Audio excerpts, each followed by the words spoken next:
إن الحمد لله نحمده ونستعينه ونستغفره ونعوذ بالله من شرور أنفسنا ومن سيئات أعمالنا. من يهده الله فلا مضل له ومن يضلل فلا هادي له، وأشهد أن لا إله إلا الله وحده لا شريك له، وأشهد أن محمدًا عبده ورسوله. يا أيها الذين آمنوا اتقوا الله حق تقاته ولا تموتن إلا وأنتم مسلمون. يا أيها الناس اتقوا ربكم الذي خلقكم من نفس واحدة وخلق منها زوجها وبث منهما رجالا كثيرا ونساء، واتقوا الله الذي تساءلون به والأرحام إن الله كان عليكم رقيبا. يا أيها الذين آمنوا اتقوا الله وقولوا قولا سديدا يصلح لكم أعمالكم ويغفر لكم ذنوبكم، ومن يطع الله ورسوله فقد فاز فوزا عظيما. أما بعد، فإن خير الحديث كتاب الله، وخير الهدي هدي محمد صلى الله عليه وسلم، وشر الأمور محدثاتها، وكل محدثة بدعة، وكل بدعة ضلالة، وكل ضلالة في النار. أعوذ بالله من الشيطان الرجيم. بسم الله الرحمن الرحيم. وَلَقَدْ خَلَقْنَا الْإِنسَانَ وَنَعْلَمُ مَا تُوَسْوِسُ بِهِ نَفْسُهُ وَنَحْنُ أَقْرَبُ إِلَيْهِ مِنْ حَبْلِ الْوَرِيدِ إِذْ يَتَلَقَّى الْمُتَلَقِّيَانِ عَنِ الْيَمِينِ وَعَنِ الشِّمَالِ قَعِيدٌ مَا يَلْفِظُ مِنْ قَوْلٍ إِلَّا لَدَيْهِ رَقِيبٌ عَتِيدٌ وَجَاءَتْ سَكْرَةُ الْمَوْتِ بِالْحَقِّ ذَلِكَ مَا كُنْتَ مِنْهُ تَحِيدُ وَنُفِخَ فِي الصُّورِ ذَلِكَ يَوْمُ الْوَعِيدِ وَجَاءَتْ كُلُّ نَفْسٍ مَعَهَا سَائِقٌ وَشَهِيدٌ لَقَدْ كُنْتَ فِي غَفْلَةٍ مِّنْ هَذَا فَكَشَفْنَا عَنْكَ غِطَاءَكَ فَبَصَرُكَ الْيَوْمَ حَدِيدٌ وقال قرينه هذا ما لدي عتيد ألقيا في جهنم كل كفار عنيد مناع للخير معتد مريب الذي جعل مع الله إلها آخر فألقياه في العذاب الشديد وقال قرينه ربنا ما طغيته ولكن كان في ضلال بعيد قال لا تختصموا لدي وقد قدمت إليكم بالوعيد ما يبدل القول لدي وما أنا بظلام للعبيد.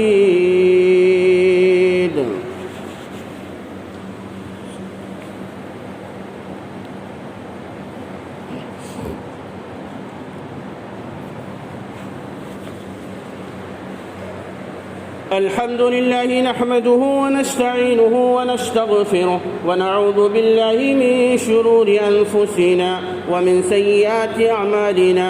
من يهده الله فلا مضل له ومن يضلل فلا هادي له، وأشهد أن لا إله إلا الله وحده لا شريك له، وأشهد أن محمدًا عبده ورسوله.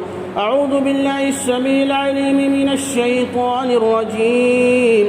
بسم الله الرحمن الرحيم. وإن طائفتان من المؤمنين اقتتلوا فأصلحوا بينهما فإن بغت إحداهما على الأخرى فقاتلوا التي تبغي حتى تفيء إلى أمر الله فإن فات فأصلحوا بينهما بالعدل وأقسطوا إن الله يحب المقسطين. اللہ رب العالمین کی تعریف و توصیف ہے. بڑائی، بزرگی، عظمت و تقدیس اسی کے لیے لائق اور زیبا ہے جس اللہ رب العالمین نے ہم تمام انسانوں کو اس دھرتی کے اوپر بسایا اور بسانے کے بعد انسانیت کے رشتے میں اس لیے جوڑا تاکہ اسی انسانیت کے رشتے کے ساتھ اسی اخوت و محبت، الفت و مودت، بھائی چارگی کے رشتے کے ساتھ اپنی زندگیوں تک برقرار رہ سکے۔ درود و سلام ہو جناب محمد رسول اللہ صلی اللہ علیہ وسلم کے اوپر، جس نبی اقدس و مقدس صلی اللہ علیہ وسلم نے تمام لوگوں کی خاطر محبت کی، تمام لوگوں کے لیے محبت کی، اور تمام لوگوں ہی کی خاطر، پوری انسانیت کی خاطر، پوری دنیا کی خاطر محبت کے اس پیغام کو پروان چڑھانے کی کوشش کی، اور اسے اپنی زندگی میں پروان چڑھایا بھی۔ اللہم صلی علی محمد وعلی آل محمد کما صلیت علی ابراہیم وعلی آل ابراہیم انک حمید مجید۔ اللہم بارک علی محمد وعلی آل محمد کما بارکت علی ابراہیم وعلی آل ابراہیم انک حمید مجید۔ حاضرین کرام، سامعین عظام، گزشتہ سے پیوستہ خطبہ جمعے میں حضرت عثمان بن عفان رضی اللہ تعالیٰ عنہ کی شہادت کے حوالے سے صلح حدیبیہ کو لے کے کچھ گفتگو ہوئی تھی۔ آئیے میں اپنی گفتگو کا آغاز وہیں سے کروں جہاں پر پیوستہ خطبہ جمعے کو میں نے خطبے کا اختتام کیا تھا۔ بات یہاں تک پہنچی تھی، اور آج کی اس خطبہ جمعے میں ہم سنیں گے انشاءاللہ العزیز صلح حدیبیہ کب ہوئی، کیوں ہوئی، کیا اس کے نتائج ہوئے، اور کیا اس صلح کے مقاصد تھے، صحابہ کے درمیان اس صلح کو لے کر آپس میں کیا کچھ تکرار ہوئی، حتیٰ کہ نبی اکرم صلی اللہ علیہ وسلم سے عمر فاروق رضی اللہ تعالیٰ عنہ کی کیا شدید اور سخت گفتگو اس صلح حدیبیہ والے معاملے کو لے کر ہوئی۔ اسی طرح اس صلح حدیبیہ کے نتیجے میں ایسے وہ لوگ جو مکہ میں جیلوں کی زندگی میں قید و بند کی صعوبتیں برداشت کر رہے تھے، عین صلح کے دفعات لکھے جانے کے وقت جب وہ وہاں پہنچتے ہیں تو ان کو مکے کی سرزمین میں دوبارہ واپس کر دیا جاتا ہے۔ ابو جندل اور ابو بصیر رضی اللہ عنہما کا خصوصی واقعہ انشاءاللہ العزیز آج کے اس خطبہ جمعے میں آئے گا۔ اخیر میں گفتگو کریں گے صلح حدیبیہ سے لے کے فتح مکہ تک ہونے والے اہم ترین واقعات کے تعلق سے۔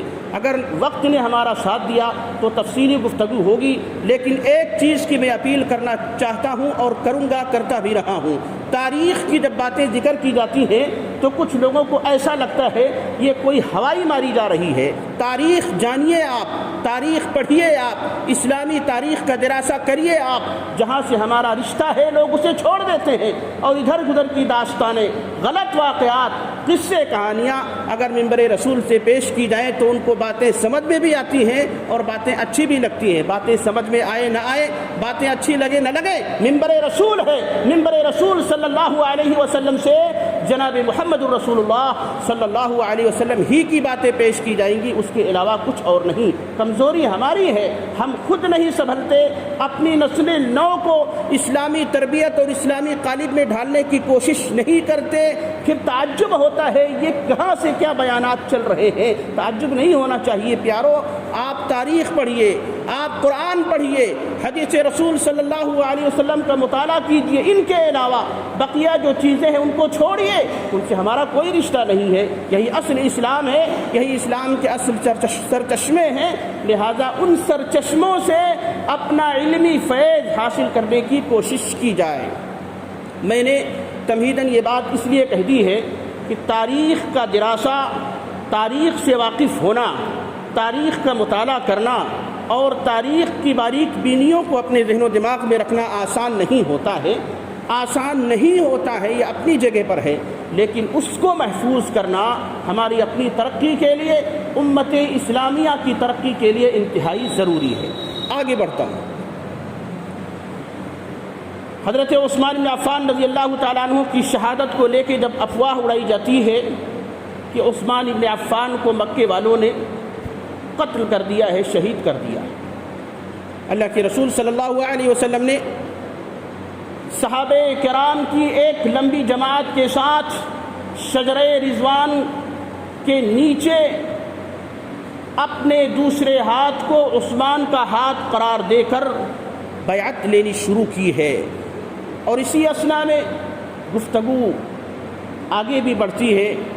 اللہ کے رسول صلی اللہ علیہ وسلم اور صحابہ کی طرف سے بار بار یہ پیغام دیا جاتا ہے قریش اور ان کے ہم نواؤں کو کہ جناب محمد الرسول اللہ صلی اللہ علیہ وسلم عمرہ کرنا چاہتے ہیں، کعبہ کی زیارت کے لیے آئے ہیں، اس لیے ان کو مکے میں داخل ہونے سے نہ روکا جائے۔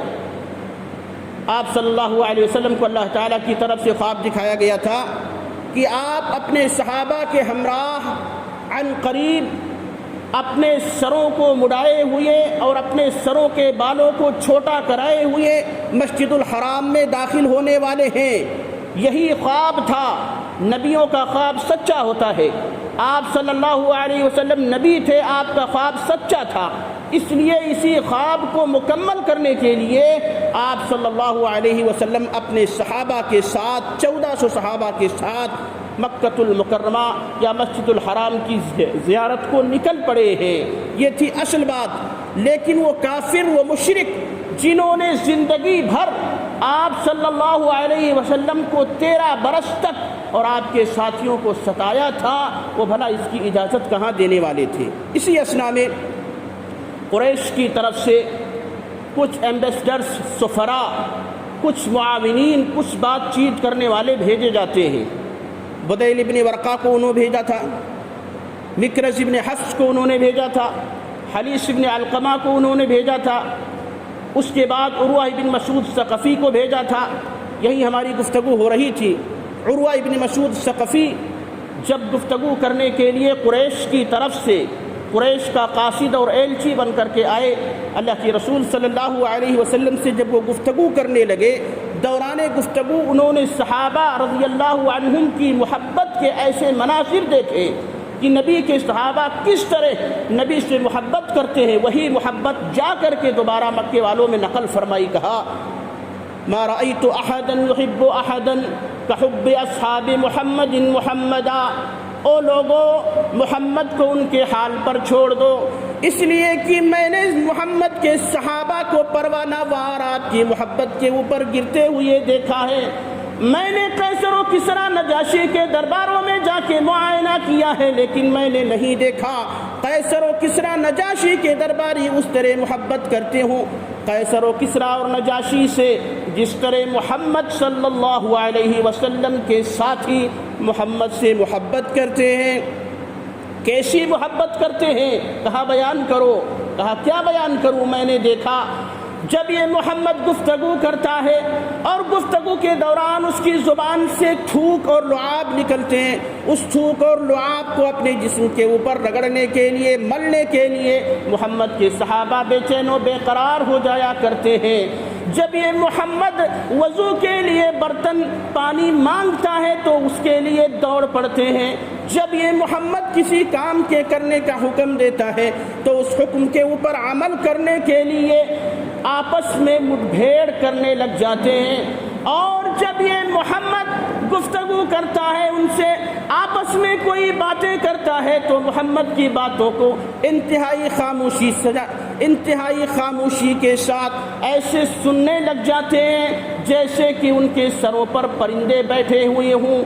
انتہائی خاموشی کے ساتھ یہ اپنے سردار یا اپنے آقا یا اپنے نبی سرور کائنات جناب محمد الرسول اللہ صلی اللہ علیہ وسلم کے فرامین کو، آپ کی باتوں کو سنتے ہیں۔ اب جن کی حالت یہ ہے، اے مکے والو، کہ آپ ان سے جنگ کرو گے؟ جنگ نہ کرو، بلکہ وہ جس مقصد کے لیے مکے آنا چاہتے ہیں، عمرہ کی خاطر، ان کو عمرہ کرنے کی اجازت دے دو، مسجد الحرام میں داخل ہونے کی اجازت دے دو۔ اجازت نہیں ملتی ہے۔ سلسلہ اور آگے بڑھا۔ سہیل بن عمرو آخری قاصد قریش کی طرف سے آتے ہیں۔ سہیل بن عمرو اللہ کے رسول صلی اللہ علیہ وسلم کے پاس اور صحابہ کے پاس پہنچتے ہیں۔ کہاں پہ؟ حدیبیہ نام کی جگہ پر، جہاں پر آپ صلی اللہ علیہ وسلم اور صحابہ نے پڑاؤ اختیار کیا ہوا ہے، ٹھہرے ہوئے ہیں۔ حدیبیہ اس وقت حدیبیہ تھا، مورخین کہتے ہیں ایک کنواں تھا یا ایک جگہ تھی، لیکن اب وہ مکے کے داخلی حصے میں جسے شمیسی کا علاقہ کہا جاتا ہے۔ جو لوگ مکہ مکرمہ اور عمرہ کی سعادت سے بہرور ہو چکے ہیں خوب اچھی طریقے سے جانتے ہیں کہ شمیسی کا ایک علاقہ ہے، حی الشمیسی جسے کہا جاتا ہے۔ حی الشمیسی ہی کے اندر حدیبیہ نام کا یہ کنواں تھا۔ تو اب یہ مکے کے اندر یہ ایریا یا علاقہ، یہ جگہ واقع ہے، پڑتی ہے۔ بہرحال جناب محمد الرسول اللہ صلی اللہ علیہ وسلم کی پڑاؤ والی جگہ پر اب سہیل ابن عمرو آتے ہیں۔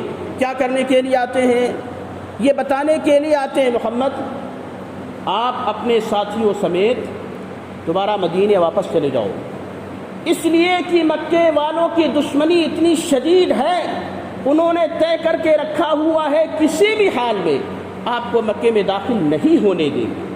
اللہ کے رسول جناب محمد الرسول اللہ صلی اللہ علیہ وسلم نے جب سہیل ابن عمرو کو اپنے ساتھیوں کی طرف آتے ہوئے دیکھا تو ایک جملہ ارشاد فرمایا، قد سہل اللہ امرکم، اللہ نے تمہارے معاملے کو آسان بنا دیا ہے۔ آگے آئے سہیل نے آ کر کے عرض کیا، یہ صحابی ہوئے بعد میں سہیل ابن عمرو رضی اللہ عنہ، آ کے عرض کرتے ہیں کہ محمد، مکے والے خاص طور پر قریش والے آپ کو مکے میں مسجد الحرام میں خانہ کعبہ میں داخل ہونے کی اجازت نہیں دیں گے۔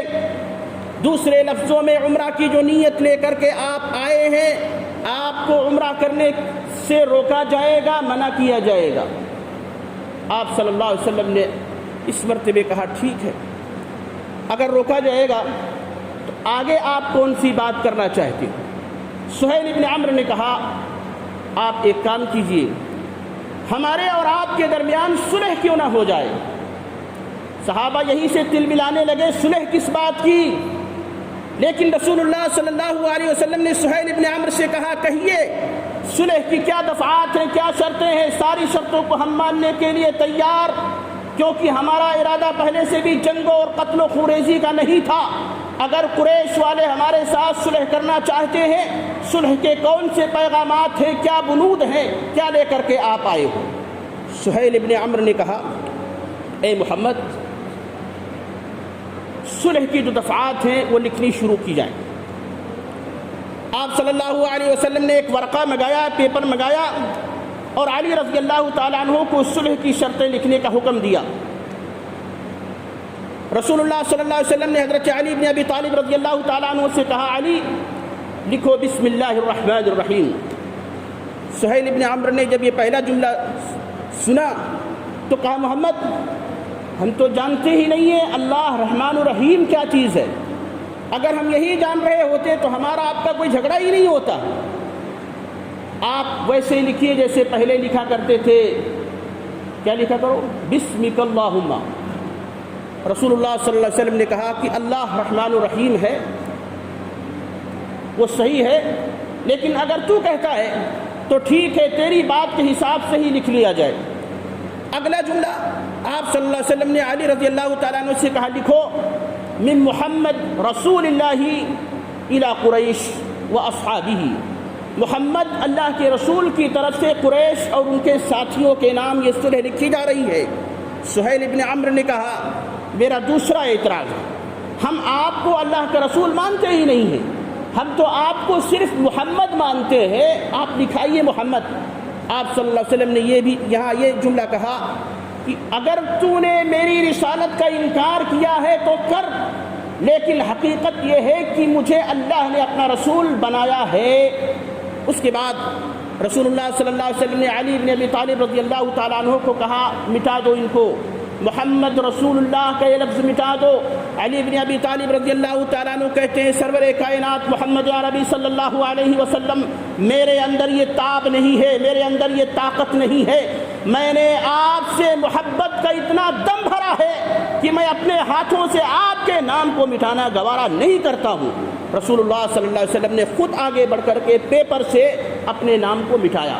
اس کے بعد صلح کی شرطیں لکھی جانے لگیں۔ شرطیں آپ غور سے سنیے، 4 اہم باتیں تھیں۔ پہلی بات یہ کہ محمد، آپ اور آپ کے ساتھی اس سال کعبہ کا طواف نہیں کریں گے، اگلے سال آئیں گے۔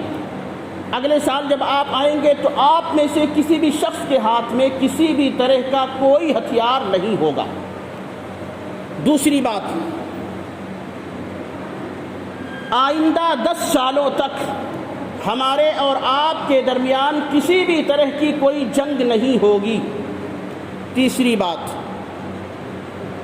قریش کا جو قبیلہ ساتھ دینا چاہے وہ قریش کے ساتھ ہو جائے، اور جو قبیلہ، جو لوگ محمد اور ان کے ساتھیوں کا ساتھ دینا چاہیں وہ ان کے ساتھ ہو جائیں۔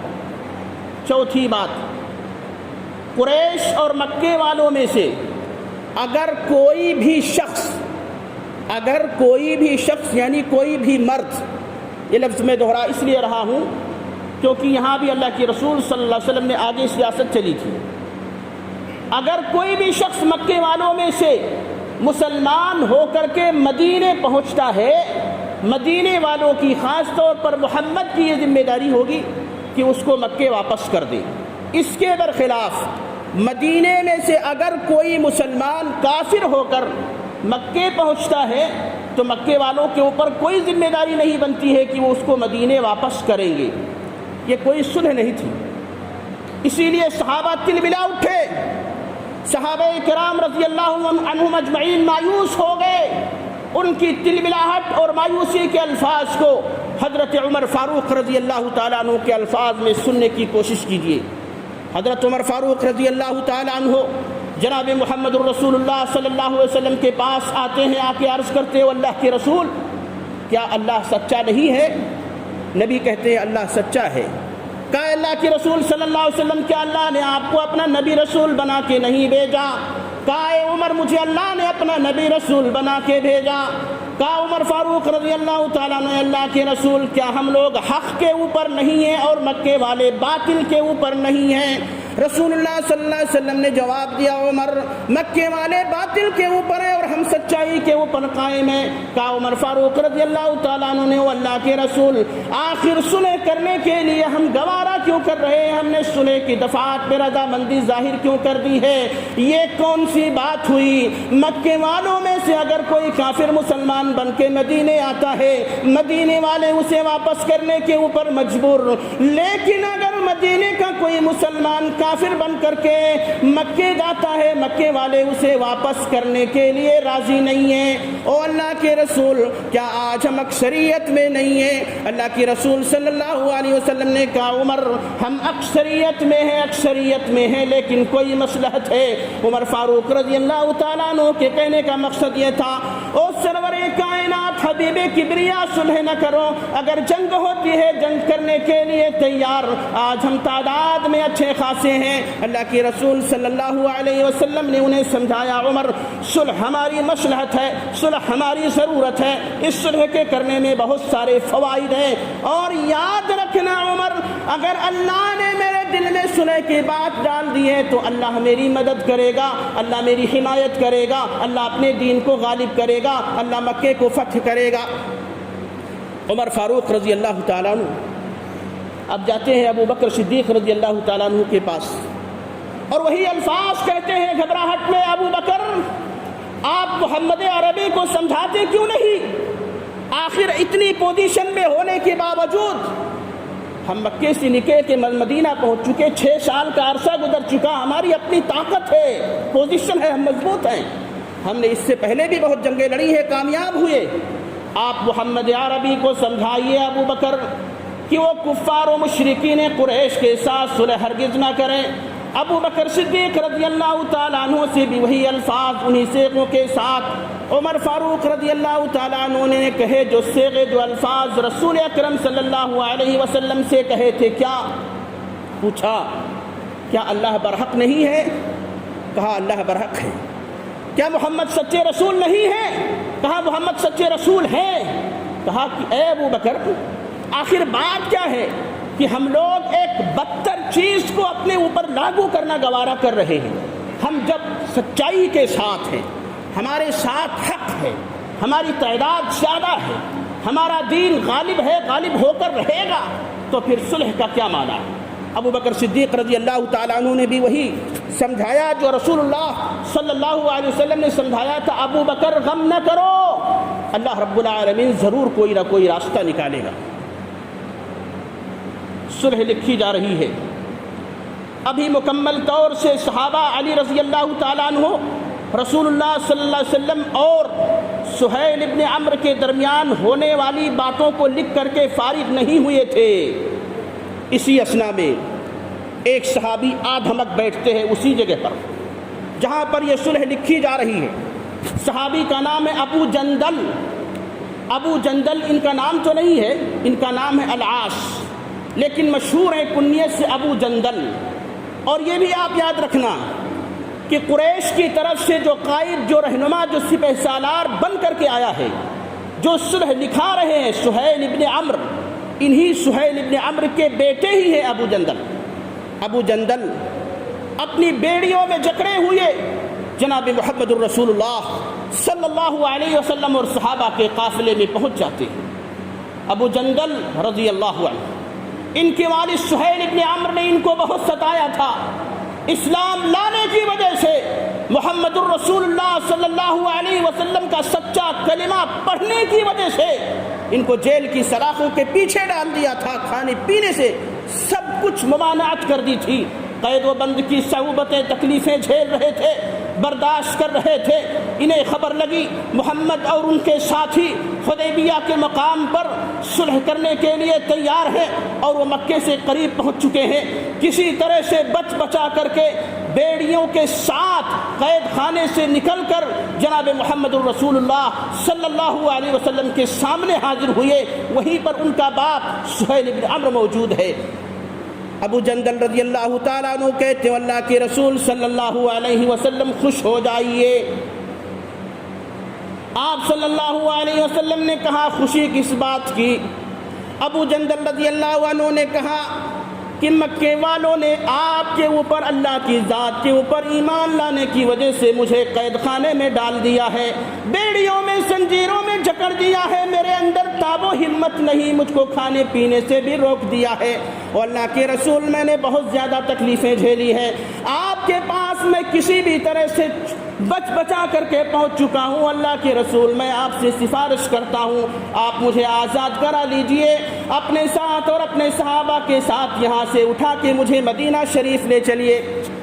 ابو جندل رضی اللہ تعالیٰ عنہ کا والد سہیل ابن عمرو وہاں موجود ہے، یہی صلح کی شرطیں دکھا رہے ہیں، کہتے ہیں محمد ایسا ہرگز نہیں ہوگا، اس لیے کہ ہم نے اتفاق کر لیا ہے، ہم ایگری ہو چکے ہیں اس بات کے اوپر، مکے والوں میں سے اگر کوئی مسلمان بن کے مدینے جائے گا مدینے والے اسے واپس کرنے کے اوپر مجبور ہوں گے، یہ میرا بیٹا ہے، یہ میرا بیٹا ہے، میں اپنے بیٹے کو آپ لوگوں کے ساتھ روانہ کرنا ہرگز گوارا نہیں کروں گا۔ محمد الرسول اللہ سرور کائنات حبیب کبریا دونوں جہاں کے تاجدار سمجھانے کی کوشش کرتے ہیں او سہیل ابن عمرو، اور سہیل ابن عمرو بھی صلح کی شرطیں لکھی جا رہی ہیں، ابھی ہم نے اس جگہ کو چھوڑا نہیں ہے، مکمل شرطیں فائنل نہیں ہوئی ہیں۔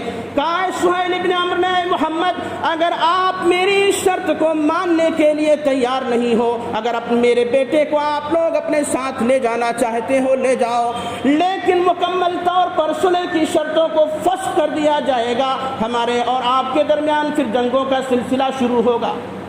عجیب منظر ہے، ایک طرف ایک فریادی فریاد کر رہا ہے، ستایا ہوا غموں کا مارا ہوا، او محمد الرسول اللہ صلی اللہ علیہ وسلم آزاد کرا لیجئے، آپ صلی اللہ علیہ وسلم مجبور ہو گئے، اپنے پاس بلایا ابو جندل کو، کہا ابو جندل صبر سے کام لو، ہمت سے کام لو، یہ چند سال یا چند برس چند ایام ہے بیت جائیں گے، یقیناً اللہ کی ذات سے مجھے امید ہے کہ اللہ تمہارے لیے اور تم جیسوں کے لیے کوئی نہ کوئی راستہ فراہم ضرور کرے گا۔ راستہ فراہم ہوا، ابو جندل کو پکڑ کے یہ لوگ دوبارہ جیل میں لے گئے، لیکن پھر وہاں سے وہ بھاگ نکلے، اور اب کی مرتبہ جب وہاں سے بھاگے تو پھر وہ مدینے بھی نہیں گئے، مکے سے نکلے مدینے بھی نہیں گئے، کیوں؟ اس لیے کہ بات وہی دہرائی جائے گی، سہیل ابن عمرو جو ان کے والد ہیں یہی کہیں گے کہ میرا بیٹا مدینے میں آپ کے پاس مسلمان ہو کے پہنچ چکا ہے، آپ واپس کرو، مجھے واپس کر دیا جائے گا مکے میں، جیلوں میں پھر سڑنا پڑے گا، تکلیفیں پھر برداشت کرنی ہوں گی، اس لیے مکے مدینے سے دور ایک جگہ شیف البحر ساحل البحر وہاں پہنچ گئے۔ یہ تو ہوئے ابو جندل رضی اللہ عنہ غموں سے چور چور، زخموں سے پریشان، کافروں کے ظلم و ستم سے مکمل طور پر عاجز آ کر آپ صلی اللہ علیہ وسلم اور صحابہ کے پاس آزادی کی دہائی مانگ رہے ہیں، آزادی نہیں ملی، ابھی وقت نہیں آیا۔ ایک دوسرے شخص ابو بصیر عتبہ ابن اسید الثقفی، عتبہ ابن اسید الثقفی یہ بھی آئے، کہاں سے آئے؟ یہ بھی مکے کی جیل سے آئے، اور انہوں نے بھی آ کے کہا اے اللہ کے رسول صلی اللہ علیہ وسلم، میں مکے کی جیل میں تھا، لیکن مجھے پتا چلا کہ میرے ساتھی مجھے لینے کے لیے حدیبیہ کے مقام تک پہنچ چکے ہیں۔ مکے کی جیل سے آزاد ہو کر کے بچا کر کے میں آپ کے پاس پہنچا ہوں۔ آپ مجھے اپنے ہمراہ اپنے صحابیوں کے ساتھ مدینہ شریف لے چلے۔ ابو بصیر رضی اللہ تعالیٰ عنہ، ابو بصیر رضی اللہ تعالیٰ عنہ کے تعلق سے ایک روایت تو یہ ہوئی کہ وہ بھی اسی حدیبیہ کی جگہ پر آئے تھے۔ دوسری روایت ہے ابو بصیر رضی اللہ تعالیٰ عنہ مدینہ گئے، جب صلح مکمل ہو چکی، اس کی شرطیں لکھی جا چکی، تو اب یہ سارے لوگ مدینہ واپس ہو گئے۔ آپ صلی اللہ علیہ وسلم اور آپ کے ساتھی ابو بصیر مکے کی جیل سے نکل کے مدینہ پہنچے اور وہی الفاظ کہے جو ابو جندل نے کہے تھے، اللہ کے رسول آپ مجھے آزاد کرا لو، میں مسلمان آدمی ہوں، آپ کے اوپر ایمان لایا ہوں، دوبارہ مکے واپس نہیں جانا چاہتا ہوں۔ اللہ کے رسول صلی اللہ علیہ وسلم سے گفتگو ہو رہی ہے کہ قریش نے اپنی طرف سے 2 لوگوں کو مدینے بھیج دیا ہے اور ان سے کہہ کے بھیجا ہے کہ جاؤ ابو بصیر کو مدینے والوں سے آزاد کرا کے لے کے آؤ۔ الفاظ دیکھیے، آزادی کہاں ہے؟ آزادی مدینے میں ہے۔ مکے میں تو ابو بصیر قید خانے کی زندگی برداشت کر رہے، جھیل رہے ہیں، لیکن کہتے ہیں مدینے والوں سے آزاد کرا کے لے کے آؤ۔ کیوں؟ اس لیے کہ وہ ان کا بیٹا ہے۔ آج بھی لوگ یہی کہتے ہیں، ہماری طاقت ہے، ہمارا زور ہے، ہماری چلے گی، ہم جو چاہیں گے وہی ہوگا۔ اسلام اور غیر اسلام کے تعلق سے آج بھی وہی کھیل کھیلا جا رہا ہے جو کھیل برسوں پہلے کھیلا گیا تھا، صدیوں پہلے جو کھیل کھیلا گیا تھا۔ آج اگر کوئی کافروں کی صفوں سے مسلمان ہو کے مسلمان بننا چاہتا ہے، بڑی دشواریوں کا سامنا کرنا پڑتا ہے، اور سیاست کے گندے الفاظ میں یہاں دہرانا نہیں چاہتا، لیکن ان کی نیچتا، ان کی گندگی اتنی زیادہ ہے کہ انہوں نے انسانیت کو بھی اپنے قید میں، اپنے پنجے میں جکڑ لیا ہے۔ ابو بصیر رضی اللہ تعالیٰ عنہ کہتے ہیں، اللہ کے رسول صلی اللہ علیہ وسلم سے مطالبہ کرتے ہیں، میں ان کے ساتھ جانا نہیں چاہتا۔ آپ صلی اللہ علیہ وسلم نے کہا، ابو بصیر واپس چلے جاؤ مکہ، اس لیے کہ ہم نے حدیبیہ کے مقام پر ہونے والی صلح کی شرطوں میں سے ایک شرط یہ لکھوائی ہے، مکے والوں میں سے جو مسلمان ہو کے مدینے آئے گا، مدینے والے اسے واپس کر دیں گے، ہم تمہیں واپس کر رہے ہیں، لیکن اللہ کی ذات سے امید ہے، اللہ کوئی نہ کوئی راستہ تم لوگوں کے لیے ضرور آسان فرمائے گا۔ ابو بصیر رضی اللہ تعالیٰ عنہ مجبور، جائیں تو کہاں جائیں، راضی ہو گئے، ان دونوں کے ساتھ نکلے۔ اب مدینے سے مکے کا سفر دوبارہ شروع ہوا، ایک مقام پر جہاں سے آج مدینے والے حج یا عمرے کا احرام باندھتے ہیں، نیت کرتے ہیں۔ کون سی جگہ ہے وہ؟ ذوالحلیفہ۔ وہاں پر پہنچے یہ دونوں ساتھی، یعنی جن کو ساتھی تو نہیں تھے، دشمن تھے، جن کو مکے والوں نے مدینے اس لیے بھیجا ہے تاکہ تم دونوں میرے بیٹے، ہمارے لڑکے ابو بصیر کو واپس لے آؤ مدینے والوں سے آزاد کرا کے۔ جب یہ ذوالحلیفہ پہ پہنچے، یہ دونوں کھانا کھانے لگ گئے، ان کے ساتھ جو بھی کھانے کا سامان تھا، کھجوریں تھی، کھانے پینے کے سامان تھے، کھانے میں مشغول ہو گئے۔ کھانا بھی نہیں پوچھا ابو بصیر کو۔ ابو بصیر رضی اللہ عنہ یہ منظر دیکھ رہے ہیں، کھانا نہیں مانگا ان سے، یہ کھانا کھانے میں مشغول، مست ہو گئے۔ ابو بصیر رضی اللہ عنہ نے ان میں سے ایک شخص سے کہا کہ ساتھی، آپ کی جو یہ تلواریں ہیں نا، بڑی خوبصورت اور بہت اچھی معلوم ہوتی ہے۔ تو ان میں سے ایک تعریف سن کر کے بالکل پھول سا گیا، اب وہ مست ہیں، کہا ہاں ہماری تلوار تو ہے ہی بہت اچھی ہے۔ کہا اگر آپ کی تلوار اتنی اچھی ہے تو میں بھی دیکھنا چاہتا ہوں، ذرا قریب سے لا کے ہمیں دکھاؤ تو یہ تلوار۔ اب ان دونوں میں سے ایک نے جب یہ تلوار ابو بصیر کے ہاتھ میں تھمائی ابو بصیر نے اپنا ہاتھ گھمایا اور قصہ اس کا ختم کر دیا، لے تلوار تیری خوبصورت ہے کہ میرا کارنامہ خوبصورت ہے، ختم کر دیا، اس کو قتل کر دیا۔ جب دوسرے نے یہ منظر دیکھا کہ ایک ہی شخص ہم دو لوگوں کو خوف میں مبتلا کر گیا، خوف و ہراس کے مارے بھاگا وہاں سے مدینہ شریف مسجد نبوی پہنچتا ہے۔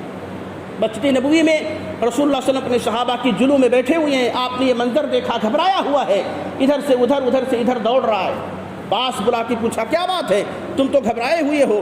کہا محمد گھبرایا کیا، بہت ہی گھبرایا ہوا ہوں، مجھے تو میری جان کا خطرہ لگتا ہے۔ آپ نے اپنے ساتھی جو ابو بصیر نام کا تھا اس کو ہم دونوں کے ساتھ مکے لے جانے کے لیے بھیجا تھا، اس نے تو ہمارے ایک ساتھی کو قتل ہی کر دیا، اب وہ مجھے بھی قتل کرنا چاہتا ہے۔ اللہ کے نبی صلی اللہ علیہ وسلم نے کہا کہ ابو بصیر کے اس معاملے کی وجہ سے تکلیف تو پہنچی ہے، لیکن شاید اللہ تعالیٰ نے ان کے لیے نجات کا راستہ آسان کر دیا ہے۔ اب ابو بصیر وہاں سے آزاد ہو گئے۔ ابو جندل ابو بصیر کے ساتھ آ کر کے ملے اور یہ سلسلہ چلتا رہا۔ ساحل البحر میں ایسے سارے لوگ اکٹھا ہوتے رہے جو اسلام قبول کر لیتے تھے مکے میں، مکے والے ان کو ستاتے تھے۔ اب ان کے پاس رہنے کے لیے نہ مکہ ہے نہ مدینہ ہے، جائیں تو کہاں جائیں؟ انہوں نے ایک تیسری جگہ منتخب کر لی، ساحل البحر، جہاں ابو بصیر اور ابو جندل رہتے تھے، وہاں جا کر یہ رہنے لگے۔ تقریباً ایسے کم و بیش 70 صحابہ کا نام ملتا ہے جو ابو بصیر اور ابو جندل کے قافلے میں شامل ہوئے۔ باتیں انشاءاللہ آئندہ ہوں گی۔ اللہ تعالیٰ سے دعا کرتا ہوں الہ کہ اہل سنت سے زیادہ نیک عمل کرنے کی توفیق عطا فرمائے۔ الہ اسلامی تاریخ کے سچے واقعات سے درس اور عبرت لینے کی ہمیں توفیق عطا فرما۔ ہمارے آپس کے درمیان کسی بھی معاملے کو لے کر اگر کوئی تناؤ کشیدگی کہیں پر ہے، الہ العالمین اس تناؤ اور کشیدگی کے ماحول کو الفت و محبت، بھائی چارے، آپسی گفتگو سے ختم کرنے کی اور صلح و مصالحت سے کام لینے کی ہم سبھی کو توفیق بخشے، آمین۔ وآخر دعوانا الحمدللہ رب العالمین۔ اللہم صلی علی محمد وعلی آل محمد کما صلیت علی ابراہیم وعلی آل ابراہیم انک حمید مجید۔ اللہم بارک علی محمد وعلی آل محمد کما بارکت علی ابراہیم وعلی آل ابراہیم انک حمید مجید۔ اللہم انصر من نصر دین محمد صلی اللہ علیہ وسلم واجعلنا منہم آمین، واخذل من خذل دین محمد صلی اللہ علیہ وسلم ولا تجعلنا منہم آمین۔ عباد اللہ رحمکم اللہ، ان اللہ یامر بالعدل والاحسان وایتاء ذی القربى وینہی عن الفحشاء والمنکر والبغی یعظکم لعلکم تذکرون، فاذکروا اللہ یذکرکم وادعوہ یستجب لکم ولذکر اللہ تعالی اعلی واکبر واللہ یعلم ما تصنعون۔